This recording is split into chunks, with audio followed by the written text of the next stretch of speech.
John Calvin, Psalm 15, verse 4. In whose eyes a vile person is condemned, but he honoureth them that fear the Lord. He that sweareth to his own hurt, and changeth not. Who keeps his oath, even when it hurts. The faithful will rather submit to suffer loss than to break their word. When a man keeps his promises, in as far as he sees it to be for his own advantage, there is in this no argument to prove his uprightness and faithfulness. But when men make a promise to each other, there is nothing more common than from some slight loss which the performance of it would occasion, to endeavor to find a pretext for breaking their engagements. Every one considers with himself what is for his own advantage, and if it puts him to inconvenience or trouble, to stand to his promises, he is ingenious enough to imagine that he will incur a far greater loss than there is any reason to apprehend. It seems, indeed, a fair excuse when a man complains that, if he does not depart from his engagement, he will suffer great loss. Hence it is that we generally see so much unfaithfulness among men, that they do not consider themselves bound to perform the promises which they have made, except in so far as it will promote their own personal interest.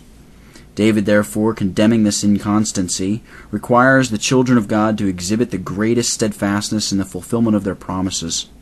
Here the question might be asked, if a man have fallen into the hands of a highwayman, promise him a sum of money to save his life, and if in consequence of this he is let to go, should he in that case keep his promise?